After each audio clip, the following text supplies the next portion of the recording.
Assalamualaikum warahmatullahi wabarakatuh.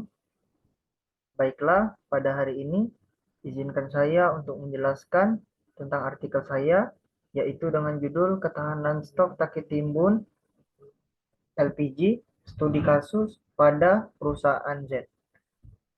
Izinkan saya memperkenalkan diri.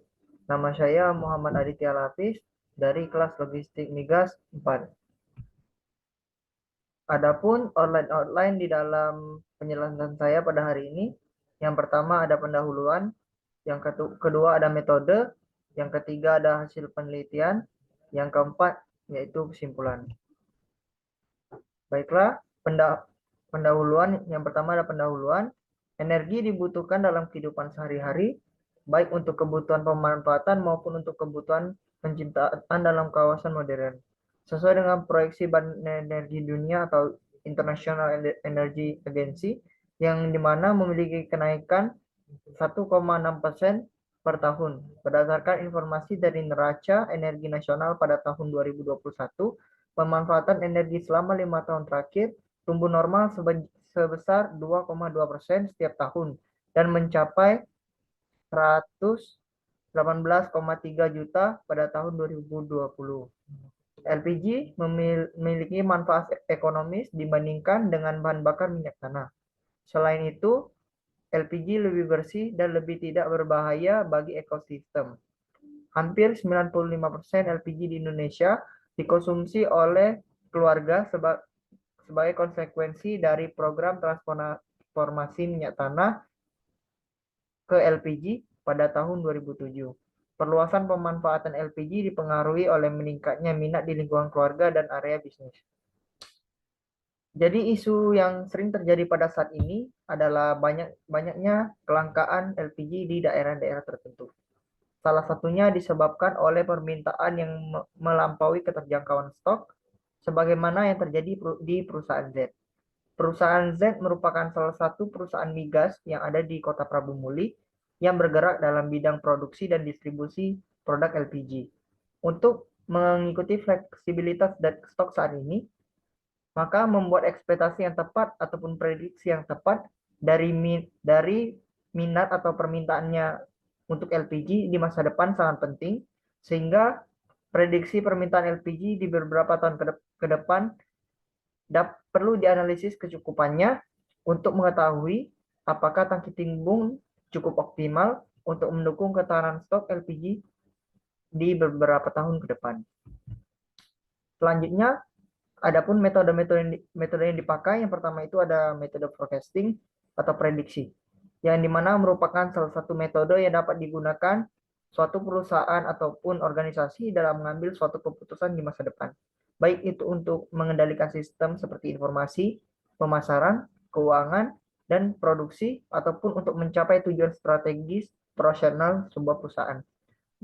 Beberapa penelitian terdahulu membuktikan bahwa penggunaan metode forecasting dalam pengambilan keputusan mampu memberikan hasil yang signifikan sehingga suatu perusahaan dapat mengambil keputusan dengan tepat di masa yang akan datang. Dan adapun metode ketahanan stok tangki timbun yang merupakan salah satu metode yang digunakan agar jumlah isi tangki dalam kapasitas aman saat dilakukan penyaluran tiap harinya. Metode ini bertujuan untuk menjamin ketersediaan stok yang ada di suatu depot. Adapun metode yang digunakan yang pertama itu adalah metode forecasting, meliputi time series method, yang dimana time series method ini merupakan deret waktu analisis yang terdiri dari trend, seasonal, cycle, dan random variation.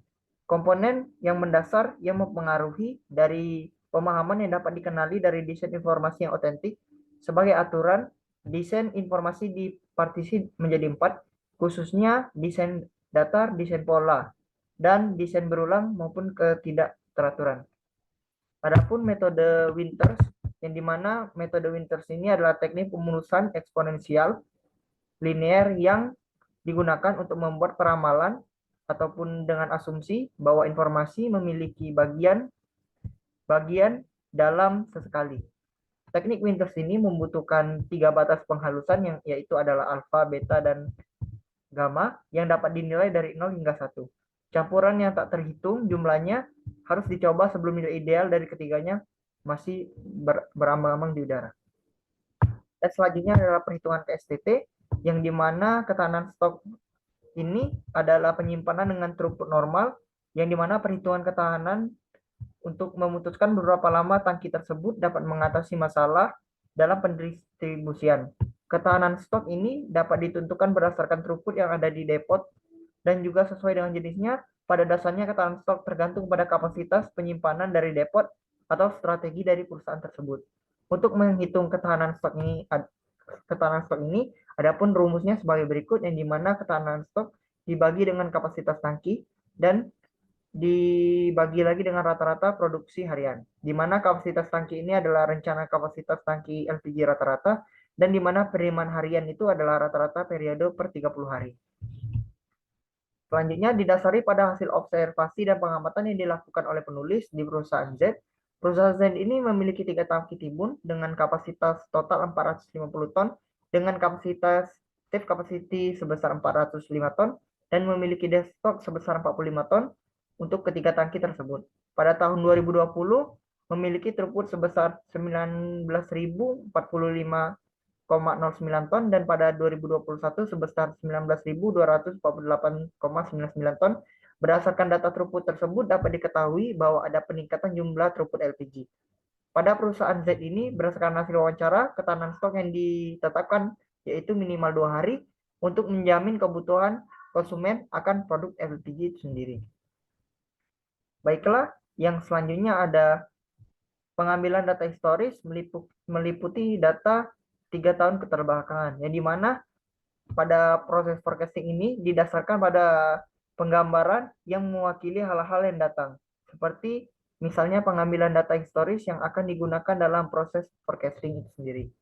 Selanjutnya ada pengujian autocorrelation, yang dimana pengujian autocorrelation ini merupakan prediksi yang memiliki tujuan untuk mendapatkan tingkat korelasi antara data temporal ataupun dengan data sebelumnya. Jika didapat hasil tersebut, setelah itu maka bisa dikatakan data tersebut stasioner ataupun tidak. Baiklah, berdasarkan hasil data yang telah kita uji tadi, didapatkan bahwa data tersebut memiliki data yang tidak stasioner, sehingga dilakukan proses forecasting dengan menggunakan beberapa metode yang tidak non stasioner seperti trend, decomposition, dan juga winter.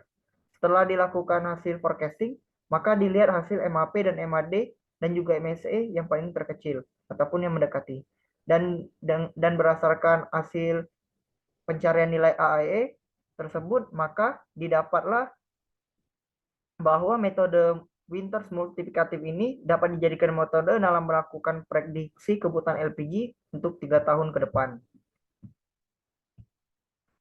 Nah, berdasarkan hasil prediksi menggunakan Winter method multiplikatif, didapatkan hasil seperti ini, dan selanjutnya akan kita gunakan dalam data tersebut, akan kita gunakan dalam mencari persentase kenaikan produk LPG pada periode berdasarkan hasil dari prediksi itu tersebut. Berdasarkan hasil dari persentase kenaikan menggunakan data dari hasil prediksi tadi dengan menggunakan metode Winters multiplikatif, didapatkan terjadi kenaikan akan kebutuhan LPG mencapai 18,99%.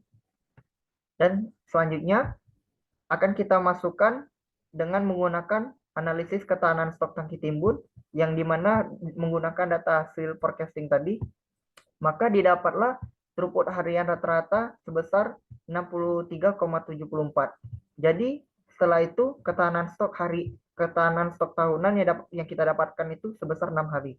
Dan berdasarkan hasil perhitungan menggunakan data tersebut, minimum stok ketahanan stok dalam produk LPG ini meningkat menjadi 6 hari dari 2 hari. Selanjutnya, dengan melihat hasil analisis tersebut dapat disimpulkan bahwa ketahanan stok tangki timbun produk LPG dengan jumlah throughput harian sebesar 63,74 ton per hari, di mana safe capacity tangki timbun tersebut sebesar 360 ton dapat memenuhi kebutuhan harian produk LPG selama 3 tahun ke depan, karena kapasitas tangki timbun sendiri tidak melebihi dari ketahanan stok yang digunakan perusahaan sebesar 22 hari, maka tidak diperlukan adanya penambahan tangki timbun untuk 3 tahun ke depan. Berdasarkan hasil prediksi dan perhitungan di atas, dapat disimpulkan bahwa dengan meningkatnya kenaikan kebutuhan LPG, maka ketahanan stok semakin menurun dikarenakan kenaikan presentasi kebutuhan dari tahun-tahun sebelumnya. Baiklah, sekian presentasi dari saya. Lebih dan kurangnya mohon maaf. Wassalamualaikum warahmatullahi wabarakatuh.